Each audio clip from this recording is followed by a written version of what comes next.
अस्सलाम वालेकुम रहमतुल्लाहि वबरकातुहू। दोस्तों, आज एक बार फिर से मैं इस वीडियो के जरिए आप तक बहुत से जो है मोस्ट इंपॉर्टेंट जो है वन लाइनर जनरल नॉलेज के क्वेश्चन आप तक जो है पेश करने की कोशिश करूंगा।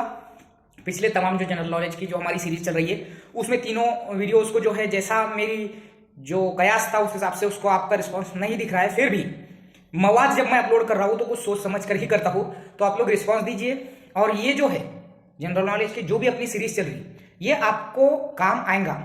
इसमें जो है आप ये मत समझिए कि आईबीपीएस क्या होता है, आईबीपीएस में ये पूछता है क्या। आप लोगों ने तकरीबन रट लगा लिए है। आईबीपीएस आईबीपीएस कोई आसमान से उतरे हुआ अजूबा नहीं है। आईबीपीएस ये कंपनी ही है। अब वो उसके तरीका थोड़ा अलग है, लेकिन आप तक जो भी चीजें मैं पहुंचाने की कोशिश कर रहा हूं भले ही वो कम मिकदार में हो लेकिन इंपॉर्टेंट है।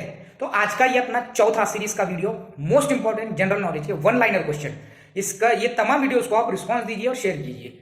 चलिए तो शुरू करते हैं हमारा जो है सवालात का सिलसिला। हमारा पहला सवाल है दोस्तों आज का, जिम कॉर्बेट नेशनल पार्क का नया नाम क्या है। जिम कॉर्बेट ये नेशनल पार्क है, इसके पहले भी इसका जिक्र आ चुका है। जो आपको इंपॉर्टेंट लगे वो लिख कर आप रख सकते हैं, ठीक है। तो जिम कॉर्बेट जो नेशनल पार्क है इसका नया नाम है Ramganga national park. Okay. Indian forest survey report कहाँ से जारी की जाती है। तो इंडियन फॉरेस्ट सर्वे रिपोर्ट जो है जो भारत में जो जंगलात का जो सर्वे होता है उसकी रिपोर्ट देहरादून से जो है जारी होती है। इसके पीछे भी रीज़न भी एक है कि देहरादून में जो है जंगलात की जो तादाद है बहुत ज़्यादा है। सिग्मो नामी त्यौहार कहाँ मनाया जाता है। तो त्यौहार जो है कोई स्टेट और उसके जो है त्यौहार ये भी आप जो है खासकर जहन में रखिए, ठीक है। तो गोवा में मनाया जाता है। नेक्स्ट लेते हैं, गोवा पुर्तगालियों से किस साल आज़ाद हुआ। पुर्तगालियों का राज था, आपको पता है हमारा देश 1947 में आज़ाद हुआ, लेकिन गोवा जो है पुर्तगीज़ लोगों के कब्जे से आज़ाद हुआ था सन 1961 में। और जो जिसको हम बोलेंगे इसकी आज़ादी में, गोवा की आज़ादी में जो सबसे सरफहरिस्त जो नाम आता है वो है टीबी कुन्हा का। गोवा की राजधानी पणजी है। और गोवा के बारे में और एक बात जहन में रखिए कि भारत की सबसे जो है कम क्षेत्रफल वाला यानी कि रकबे वाला ये रियासत है। इसमें सिर्फ 2 ज़िले हैं, ठीक है, ये भी बात जहन में रखिए। गोवा में दुनिया की सबसे बड़ी झील कौन सी है। तो यह है कैस्पियन सागर, ये दुनिया की सबसे बड़ी झील कहलाती है। उसके बाद में दुनिया की सबसे बड़ी मीठे पानी की झील, ये मीठे पानी की लेक सुपेरियर, ये जो सुपेरियर जो है ये मीठे पानी की है। और कैस्पियन सागर जो है ये सबसे बड़ी झील है दुनिया की। चलेंगे नेक्स्ट क्वेश्चन की ओर। दुनिया की सबसे गहरी झील, अब देखो गहरी झील जो है वो बैकॉल झील है। ओके, तो ये तीनों जो पॉइंट झील से रिलेटेड जहन में रखिए। World weather science union, world weather science union का मुख्यालय यानी कि हेडक्वार्टर कहाँ है। तो ये जिनीवा में है। जिनीवा में बहुत से जो है हेडक्वार्टर है, आपको जहन में रखना है कौन से ऑर्गेनाइजेशन का या कौन से यूनियन का हेडक्वार्टर कहाँ पर है। तो यह है जिनीवा में, जहाँ से जो है मौसम की रिपोर्ट पूरे वर्ल्ड में जो है कि पूरे वर्ल्ड की मौसम की रिपोर्ट जो है तैयार होती है, वो है world weather science union. Mount Everest चढ़ने वाली पहली दिव्यांग महिला कौन थी, यानी जिसको हम दिव्यांग कहते हैं, हैंडीकैप जो है माउंट एवरेस्ट पर चढ़ने वाली जो पहली जो लेडीज़ थी वो थी अरुणिमा सिन्हा। और जहाँ तक मेरा कयास है 2014 में या 13 में चढ़ी थी, पक्का पता नहीं मुझे। ये कौन बनेगा करोड़पति जो शो आता है उसमें ये तकरीबन 25 लाख का एक बार सवाल भी पूछा गया था, इसलिए मेरे जहन में आया ये अरुणिमा सिन्हा। चलेंगे, जो पहली हैंडीकैप थी जो किसकी एवरेस्ट की जो है चढ़ाई करी थी इन्होंने। अरावली रेंज की सबसे ऊंची चोटी कौन सी है। तो वो है धूपगढ़ अरावली पर्वत की, ठीक है। यूनेस्को का मुख्यालय कहाँ पर है। तो यूनेस्को का जो मुख्यालय है या हेडक्वार्टर है वो पेरिस में है। जीएसटी को लागू करने वाला पहला जो राज्य या पहली स्टेट कौन सी है, ये कौन सा है पहला राज्य। तो वह है आसाम। जीएसटी कब से लागू हुआ भारत में, जुलाई 2017 से, ठीक है। और तकरीबन जो हमारा महाराष्ट्र है ये 9वीं रियासत बनी थी तकरीबन, जहाँ तक मुझे याद है जीएसटी को अपनाने वाली। जीएसटी का फुल फॉर्म है गुड्स एंड सर्विसेज टैक्स, और एक राष्ट्र एक टैक्स, ये इसका खास जो है मकसद है। चलेंगे नेक्स्ट, एलआईसी की स्थापना कौन से साल हुई थी। LIC life insurance company of India, सन 1956 में जो है एलआईसी की स्थापना हुई थी। चलेंगे, राष्ट्रपति को शपथ कौन दिलाता है, यानी कि ओथ जो होती है उनकी, वो राष्ट्रपति को कौन दिलाता है। तो राष्ट्रपति को जो शपथ दिलाते हैं वो हमारे सुप्रीम कोर्ट के चीफ जस्टिस ऑफ इंडिया दिलाते हैं, ये बात जहन में रखिए। दुनिया के क्रांति के दुनिया में यहाँ पर एक जो है करेक्शन कर लीजिए, मेरे टाइपिंग में मिस्टेक है। दुनिया में हरित क्रांति, हरित यानी ग्रीन रिवॉल्यूशन, दुनिया में हरित क्रांति के जो है जनक कौन कहलाते हैं। तो वो नॉर्मन बोरलॉग कहलाते हैं। मोस्ट इंपॉर्टेंट क्वेश्चन है ये, पूरे जहन में रखिए। अगर या लिख कर रखना है तो लिख कर भी रख सकते हैं। तो नॉर्मन बोरलॉग, हरित क्रांति यानी ये ग्रीन रिवॉल्यूशन जो फसलों से मुतालिक होता है। चलेंगे नेक्स्ट, भारत में हरित क्रांति के जनक कौन कहलाते हैं? तो भारत में हरित क्रांति के जो जनक है वो MS स्वामीनाथन जो है कहलाते हैं। MS स्वामीनाथन ये भारत में सब्ज इनकलाब के बानी कहलाते हैं। उर्दू वाले मेरा ये जो है मेरे चैनल वाले जो है सब्सक्राइबर ज़्यादा है तो उनको मैं उर्दू में भी ट्रांसलेट जहाँ ज़रूरी है वहाँ बता रहा हूँ। तो MS स्वामीनाथन ये भारत में सब्ज इनकलाब के हरित क्रांति के बानी माने जाते हैं, जनक माने जाते हैं। और महाराष्ट्र में जो है हरित क्रांति के जनक, चूँकि हम महाराष्ट्र से हमारा ताल्लुक है, तो वसंतराव जी नाईक जो है ये हरित क्रांति के जनक है महाराष्ट्र में। वसंतराव जी नाईक के बारे में एक और बात जहन में रखिए कि सबसे ज़्यादा कार्यकाल यानी कि सबसे ज़्यादा तकरीबन 13 साल ये जो है मुख्यमंत्री रहे हैं महाराष्ट्र के, और ये सबसे ज़्यादा जो है अरसे तक मुख्यमंत्री चीफ मिनिस्टर ऑफ महाराष्ट्र रहे हुए हैं। और इनका जो शहर है वो पूसद है जो कि महाराष्ट्र के विदर्भ में यवतमाल ज़िले में बहुत बड़ा जो शहर है, जो कि मेरा खुद का ही शहर है। चलेंगे नेक्स्ट लेंगे, इलेक्शन कमीशन ऑफ इंडिया की स्थापना किस आर्टिकल के तहत, यानी कि जो आर्टिकल है संविधान का वो किस आर्टिकल के तहत जो है हुई है?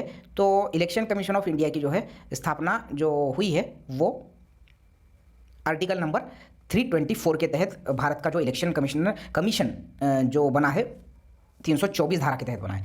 विजय केलकर समिति का ताल्लुक किससे है? तो जीएसटी से है। विजय केलकर जो समिति थी तो वो जीएसटी के लिए बनाई गई थी। जीएसटी से मुतालिक बहुत सी बातें मैंने अभी और भी बताया हूँ। रिजर्व बैंक ऑफ इंडिया बनाने के लिए कौन सा आयोग बनाया गया था? तो रिजर्व बैंक ऑफ इंडिया बनाने के लिए यंग हिल्टन आयोग या शाही आयोग जिसको हम बोलेंगे बनाया गया था, जहन में रखिए। ओके, लेके हम नेक्स्ट, भारत में सबसे ज़्यादा पाया जाने वाला कोयला कौन सा है? तो भारत में सबसे ज़्यादा पाया जाने वाला कोयला है बिटुमिनस। ठीक है, ये सबसे ज़्यादा पाया जाता है, बिट्टू हो गया, बिटुमिनस है वो। ठीक है, और जहाँ तक मेरा ख्याल है सबसे ज़्यादा कार्बन वाला कोयला जिसमें 75% कार्बन होता है वो होता है, ये भी सवाल पूछता है अक्सर, एंथ्रासाइट नाम ये कोयला होता है।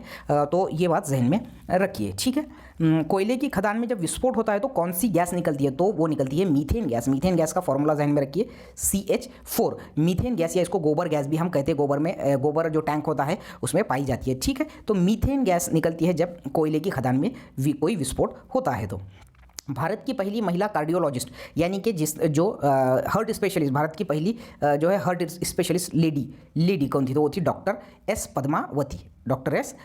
Swaraj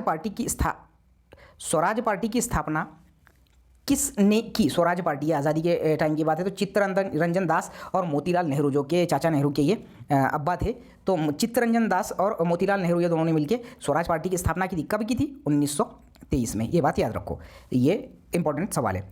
garden city of India या बागीचों का शहर भारत के नाम से भारत में जो मशहूर है वो कौन सा है? तो वो है बेंगलोर, और इसको सिलिकॉन वैली ऑफ इंडिया भी कहते हैं। ठीक है, सिलिकॉन वैली क्यों? क्योंकि पूरी दुनिया में जो इंटरनेट जो वगैरह जो डिजिटल चीज़ें चलती है तो अमेरिका के सिलिकॉन वैली शहर से चलती है, तो भारत का सिलिकॉन वैली कहते हैं बेंगलोर को। ठीक है, बेंगलोर ये कर्नाटक की राजधानी है, इसको गार्डन सिटी ऑफ इंडिया भी कहते हैं। ठीक है, नेक्स्ट, सिमलीपाल नेशनल पार्क कहाँ पर है? तो सिमलीपाल जो है ये नेशनल पार्क उड़ीसा में है। पक्के टाइगर रिजर्व ये यानी रिजर्व जो टाइगर का रिजर्व सेंटर है उसका नाम है ये अरुणाचल प्रदेश में। कहाँ पर है? अरुणाचल प्रदेश में। ओके, फूलों की घाटी कहाँ पर है? फूलों की घाटी जो है उत्तराखंड में है। ठीक है, तो नेक्स्ट लेंगे हम, इंटरनेशनल कोर्ट का हेडक्वार्टर कहाँ पर है? मैंने लास्ट टाइम भी एक बार बोला था कि ये जहन में रखो। तो इंटरनेशनल कोर्ट का जो मुख्यालय है या हेडक्वार्टर है वो द हेग नामी शहर में है, जो कि नीदरलैंड में आता है। ओके, नीदरलैंड का द हेग शहर। और इससे मुतालिक मैंने कल बातें बताया था, इसका जो भी न्यायाधीश होता है उसका अध्यक्ष का कार्यकाल होता है 9 साल, और दलबीर भंडारी ये भी इसके अध्यक्ष बने थे। उसके अलावा भारत से कल जो मैंने बताया इसके बारे में, तो इसका जो कार्यकाल होता है इसके अध्यक्ष का वो 9 साल का होता है। द हेग इंटरनेशनल मामले यहाँ पर जाते हैं। ओके, भारत की पहली ट्रांसजेंडर न्यायाधीश कौन थी? तो ट्रांसजेंडर जो न्यायाधीश यानी कि जिसको बोलेंगे हम जज ट्रांसजेंडर, ये बात याद रखो ट्रांसजेंडर, तो यही जोईता मंडल। राष्ट्रीय पंचायत राज दिन कब मनाया जाता है? तो राष्ट्रीय पंचायत राज दिन मनाया जाता है 24 अप्रैल को। पंचायत राज से मुतालिक बहुत सी चीज़ें हैं जिसको मैं एकदम फास्ट में यहाँ बताने की कोशिश करूँगा। उसमें सबसे मेन है, देखो, पंचायत राज की जो शुरुआत हुई थी भारत में वो हुई थी राजस्थान के नागौर से। किसने की थी? ये चाचा नेहरू ने की थी सन 1962 में। ठीक है, राजस्थान के नागौर से पंचायत राज यानी जिसको हम ग्राम पंचायत, उसके बाद में क्या बोलते हैं हम ग्राम पंचायत, उसके बाद में आता है पंचायत समिति, फिर आता है जिला परिषद। ये जो स्थानिक स्वराज्य संस्थाएं ये सब पंचायत राज में आती है। तो महानगर पालिका, नगर परिषद, नगर पंचायत, ग्राम पंचायत, पंचायत समिति, जिला परिषद, ये तमाम जो है पंचायत राज के जो है हिस्से है। और नागौर से इसकी शुरुआत हुई थी और चाचा नेहरू ने 2 अक्टूबर सन 1964 को इसका उद्घाटन किया था नागौर में। ये बात ज़हन में रखो। और अगर मैं बोलूँ इससे मुतालिक तो इसमें जो है तुमको ग्राम पंचायत, पंचायत समिति, जिला परिषद, ये तीनों टॉपिक पे या पंचायत राज एक टॉपिक पे मैं पूरा वीडियो बनाने की नेक्स्ट टाइम कोशिश करूँगा। चलिए, भारत में आधार कार्ड की शुरुआत कब हुई थी? इंपॉर्टेंट सवाल है और बहुत जो है दिलचस्प भी सवाल है। भारत में आधार कार्ड की शुरुआत जो है हुई थी ये 2010 में हुई थी। और 2010 में कहाँ से हुई थी? महाराष्ट्र के नंदुरबार से। महाराष्ट्र के नंदुरबार में जो है उस गांव का नाम है टेम्बली, उस गांव का नाम है टेम्बली, टेम्बली से हुई थी और 2010 में हुई थी। और ये जो भारत के पहले जो आधार कार्ड जिनको मिला था वो शख्स का नाम है संतोष सोनवने। और इसकी जो है इसकी माँ और इसको मिला था। तो संतोष सोनवने, सोनिया गांधी उस वक्त के तत्कालीन प्रधानमंत्री जो थे जो मनमोहन सिंह जी, ये इन्होंने वहाँ उद्घाटन किया था। टेम्बली नंदुरबार का ये एक जो है गाँव है। और उसके बाद में सितंबर 2010 में इसकी शुरुआत हुई थी आधार कार्ड की। चलिए, उसके बाद में हम देखेंगे हाइड्रोजन की खोज करता है, यानी कि हाइड्रोजन की खोज किसने की? तो ये हेनरी कैवेंडिश ने की। पेनिसिलिन का आविष्कार किसने किया? तो पेनिसिलिन का आविष्कार किया है अलेक्जेंडर फ्लेमिंग ने, अलेक्जेंडर फ्लेमिंग। ओके। पानी की गहराई नापने के लिए कौन सी इकाई इस्तेमाल करते हैं? Most important question, fathometer. पानी की गहराई नापने के लिए फैदोमीटर का इकाई का इस्तेमाल किया जाता है। पोलियो के टीके के जो है जनक कौन है या खोज किसने की? तो वो है जॉन सॉल्क। ओके। रेफ्रिजरेटर को ठंडा करने के लिए इस्तेमाल होने वाली गैस, तो ये है फ्रेऑन, जिसको हम शायद इसको बोलते हैं और क्या बोलते हैं, क्लोरोफ्लोरोकार्बन, CFC, क्लोरोफ्लोरोकार्बन। फ्रेऑन गैस जो होती है, ये जो रेफ्रिजरेटर होता है वो जो ठंडा करता है वो इसी वजह से ठंडा करता है। इससे मतलब और एक बात देखो तुम कि ओजोन की जो परत, ओजोन की जब परत ढीली हो रही है और उसकी वजह से सूरज की शुआएं जो है ज़मीन पर शिद्दत से आ रही है और स्किन कैंसर हो रहा है, तो उसमें सबसे ज़्यादा जिम्मेदार इसको माना जाता है CFC को। और इस पर कई जगह बैन भी लगा दिया गया है CFC, ये बात ध्यान में रखो। ओजोन दिवस कब मनाया जाता है आपको पता है क्या? ओजोन दिवस मनाया जाता है 16 सितंबर को। चलिए नेक्स्ट, सबसे भारी जो धातु या हमारे उर्दू में हम धात बोलते हैं तो कौन सी है? तो वो है ओस्मियम। सबसे भारी धातु है वो ओस्मियम। और सबसे हल्की धातु कहलाती है वो है लिथियम। सबसे भारी ओस्मियम और सबसे हल्की लिथियम। चट्टानों की जो उम्र है उसका पता लगाने के लिए क्या इस्तेमाल किया जाता है? तो वो यूरेनियम डेटिंग का इस्तेमाल करते हैं चट्टानों की उम्र पता लगाने के लिए, समझे? ये और ये जो पृथ्वी या फिर जिसको हम बोलते हैं ना ज़मीन की जो उम्र बताते हैं कितने करोड़ अरब साल वगैरह, वो भी यूरेनियम डेटिंग के जरिए ही पता लगाते हैं। नेक्स्ट, भूकंप के समय किस गैस का रिसाव होता है? तो भूकंप के समय होता है रेडॉन गैस का रिसाव। ठीक है। इंसानों में दाढ़ी और मूंछ किन हार्मोन्स की वजह से आती है? तो ये होते हैं टेस्टोस्टेरोन की वजह से इंसानों में दाढ़ी और मूंछ आती है। एलिसा टेस्ट किस बीमारी के लिए किया जाता है? तो वो एड्स के लिए किया जाता है। एड्स के लिए एलिसा टेस्ट किया जाता है। इसका फुल फॉर्म अक्सर पूछता है तो एक्वायर्ड इम्यूनो डेफिशिएंसी सिंड्रोम। और HIV का फुल फॉर्म है ह्यूमन इम्यूनो डेफिशिएंसी वायरस। ठीक है। NAC बोल के जो है इसके लिए एक संस्था काम करती है, नेशनल एड्स कंट्रोल जो है ऑर्गेनाइजेशन, NACO। ठीक है। और इसका जो रिसर्च सेंटर ये भोसरी में है, मैंने बताया था इसके पहले भी, पुणे के भोसरी में, नारी बोल के, नारी NARI नारी। ठीक है। ये एड्स से ही रिलेटेड है, नेशनल एड्स रिसर्च इंस्टीट्यूट। एक ही वीडियो में मैं कई सारी बातें जो है बता रहा हूँ आपको, अगर वो नोट करनी है तो आप नोट कर सकते हैं। चलिए नेक्स्ट, ग्रहों की गति यानी कि जो सैयारे होते हैं, सैयारे, तो इनकी जो स्पीड मोजने के लिए या इनकी स्पीड को गिनने के लिए क्या इस्तेमाल, कौन सी इकाई इस्तेमाल करते हो? तो केपलर, क्योंकि केपलर इसका जनक था या आविष्कारक था या फिर मौजिद था। अनुवांशिकता के जनक कौन कहलाते हैं? अनुवांशिकता समझे आप? अनुवांशिकता कहते हैं विरासत को, मौरूसी जो चीज़ें आती है ना माँ बाप से बच्चों में, खानदान वालों से बच्चों में वगैरह वगैरह, तो वो ग्रेगर मेंडल कहलाते हैं, जिसको हेरिडिटी, ठीक है, हेरिडिटी इंग्लिश में बोलते हैं। तो हेरिडिटी के कौन जनक है? Gregor Mendel. लेबोरेटरी में सबसे पहले DNA किसने बनाया था? तो लेबोरेटरी में सबसे पहले DNA बनाया था हरगोविंद खुराना ने। जो साइंस स्टूडेंट देख रहे होंगे उनको तो बहुत सी चीज़ें ये मालूम होंगी, फिर भी एक्स्ट्रा जो चीज़ें हैं मैं वो बताने की कोशिश कर रहा हूँ। DNA का फुल फॉर्म होता है डीऑक्सीराइबोन्यूक्लिक एसिड, क्योंकि मेरा भी 12वीं साइंस हुआ है तो थोड़ा बहुत ये भी अपने को आ जाते रहता, लेकिन तुमको मालूम होगा BSc वाले MSc वाले जो देख रहे होगे, तो लेबोरेटरी में सबसे पहले हरगोविंद खुराना साहब ने जो है DNA बनाया था। ठीक है। नेक्स्ट, CV रमन को किस साल नोबेल पुरस्कार दिया गया? तो CV रमन को सन 1930 में फिजिक्स के लिए दिया गया था। क्या है? नोबेल पुरस्कार। किस रोग को शाही रोग कहा जाता है? मैंने को कर दिया, ये शाही को नहीं, किस रोग को शाही रोग, अब ये शाही रोग क्यों कहते हैं वो नहीं पता मुझे। हीमोफीलिया नामी बीमारी को शाही रोग कहते हैं। हो सकता है ये बादशाहों के ज़माने में आई होंगी इसलिए। सूरज की किरणों में पाया जाने वाला विटामिन कौन सा है, तो डी है, ठीक है। और सूरज की किरणों में मतलब ये नहीं है जो रेगुलर वाली, जो सुबह की जो हल्की किरण शिवाय होती है जिसमें बच्चों को खिलाने के लिए कहते हैं अक्सर जो है डॉक्टर लोग, तो उससे हड्डियाँ मजबूत होती हैं। और विटामिन सी खट्टे चीज़ों में पाया जाता है। विटामिन ए जो है हरी पत्ती में पाया जाता है। और विटामिन ए की कमी से रात का अंधापन होता है। विटामिन सी की कमी से स्कर्वी होता है। विटामिन डी की कमी से हड्डियों की बीमारियाँ होती है। और विटामिन ई की कमी से जो है बांझपन होता है, यानी कि जो जिसको हम बोलेंगे बच्चे वगैरह ना होना, जिसको हम बोलते हैं विटामिन ई की कमी से होता है। ओके, चलिए। गांधी इरविन समझौता कब हुआ था, तो गांधी इरविन का समझौता हुआ था सन 1931 में। उसके बाद में चलते हैं हम, साइमन कमीशन भारत यात्रा पर कब आया था, तो सन 1928 में आया था। गो बैक साइमन का जो नारे लगाए गए थे तो वो यही साइमन था। साइमन कमीशन भारत पर आया था 1928 में। जलियांवाला बाग में गोली चलाने का ऑर्डर किसने दिया था, तो गोली चलाने का ऑर्डर दिया था जनरल ओडवायर ने। ओडायर कर दिया मैंने, ओडवायर। और इनको मारने वाला, ये इसको मारने वाला, ये ओडवायर को मारने वाले जो हमारे स्वतंत्रता सेनानी थे वो थे उधम सिंह जी, ठीक है। इन्होंने ही इनको जो है मार डाला था, जनरल ओडवायर। ओके, तो जलियांवाला बाग का आपको पता होगा किस्सा, ये अप्रैल 1919 की बात है, जहाँ पर सैफुद्दीन किचलू साहब को और उनके एक साथी को अरेस्ट कर दिए थे। उसके खिलाफ में यह एहतजाज था और वहाँ जनरल ओडवायर ने जो है दिया था और जनरल डायर ने शायद गोलियाँ चलाई थी। ये ऑर्डर देने वाला था। ओके, गांधी जी को सबसे पहले राष्ट्रपिता किसने कहा था, ठीक है। गांधी जी को सबसे पहले राष्ट्रपिता का लक़ब दिया था, पीदरे वतन का, फादर ऑफ नेशन का, वो दिया था सुभाष चंद्र बोस जी ने, ठीक है। और गांधी जी को ये राष्ट्रपिता का और महात्मा का लक़ब दिए थे रविंद्रनाथ टैगोर साहब ने। ये बात भी जहन में रखो, ठीक है। भारत पाकिस्तान का बंटवारा किस योजना के तहत हुआ था, तो भारत पाकिस्तान का जो बंटवारा हुआ था वो हुआ था माउंटबेटन योजना के तहत। ओके,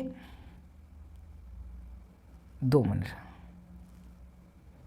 तो ये हुआ था माउंटबेटन योजना के तहत। गांधी जी किस गोलमेज कॉन्फ्रेंस में गए थे, तो दूसरी गोलमेज कॉन्फ्रेंस में गए थे। गोलमेज कॉन्फ्रेंस जो हुए थे वो हुए थे, देखो याद रखो, 3 1930, 31 और 32 में। और दूसरी गोलमेज कॉन्फ्रेंस में सिर्फ गांधी जी गए थे। और तीनों गोलमेज कॉन्फ्रेंस में हाजिरी लगाने वाले डॉक्टर बी आर अम्बेडकर साहब थे।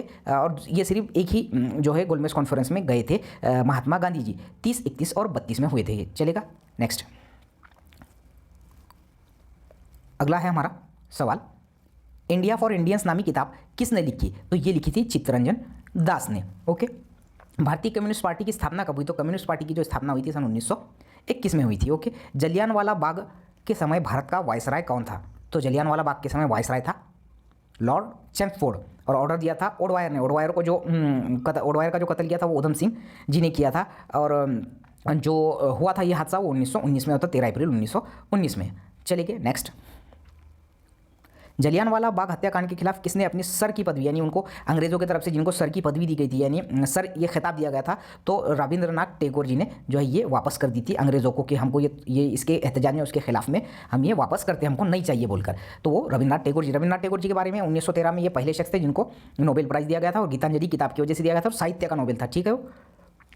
उसके बाद स्वराज पार्टी की स्थापना कहाँ हुई, तो स्वराज पार्टी की स्थापना हुई थी इलाहाबाद में। और स्वराज पार्टी की स्थापना की थी 1923 में चित्तरंजन दास और मोतीलाल नेहरू ने, पीछे ही बताया मैंने। चलो, इंडियन लिबरल फेडरेशन की स्थापना किसने की थी, तो इंडियन लिबरल फेडरेशन की स्थापना की थी महात्मा गांधी जी ने। नेक्स्ट लेंगे हम, लास्ट है हमारा, भारत छोड़ो आंदोलन के वक्त इंग्लैंड का प्रधानमंत्री कौन था, तो वो था चर्चिल, ठीक है। भारत छोड़ो 1942 में हुआ था।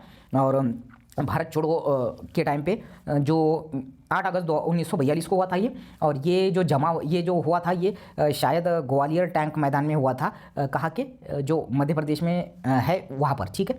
साइमन कमीशन का भारत में विरोध क्यों किया गया, तो साइमन कमीशन का इसलिए विरोध किया गया था क्योंकि इसमें सभी सदस्य जो थे, सभी मेंबर जो है वो अंग्रेज थे, इंडिया वालों को इसमें जो है मकाम नहीं दिया गया था। Last and best question, Bharat छोड़ो आंदोलन का प्रस्ताव किसने बनाया था, तो वो थे महात्मा गांधी जी। तो ये था दोस्तों आज का जो है हमारा वन लाइनर जी के क्वेश्चन। इसमें मैंने बहुत सी जगह जो है एक्सप्लेनेशन दिया हो, अगर ये एक्सप्लेनेशन आपके काम आता होगा तो आप इसको ज़रूर लिख के रखिए। अदरवाइज आज का वीडियो मैंने बेहतरीन पेश करने की कोशिश किया और मुझे उम्मीद है कि आपको ये बहुत काम आएगा इंशाल्लाह। और इसको सिर्फ एक इम्तिहान के नुक्ते नज़र से मत देखो, आप लाइफ में जब भी जहाँ पर भी ये चीज़ें जो है आपको ये ज़रूरत के हिसाब से काम आ सकती है। फिलहाल में शिक्षक भर्ती का माहौल है, तुम टेट की तैयारी कर रहे, तो ये सवालों से मेरा इंशाल्लाह ज़रूर फायदा होगा। ये चौथा वीडियो है हमारा, हम 1000 सवाल आप तक पहुंचाने की कोशिश करेंगे, आप बेफिक्र रहिए। जनरल नॉलेज का बहुत सा हिस्सा, साइंस का बहुत सा हिस्सा हम कवर करेंगे। वीडियो अच्छा लगे तो लाइक करो, कमेंट करो, शेयर करो, उर्दू मीडियम वालों में शेयर करो और ज़्यादा से ज़्यादा मुझे बताओ कमेंट में कि आपको वीडियो कैसा लगा। अस्सलाम वालेकुम।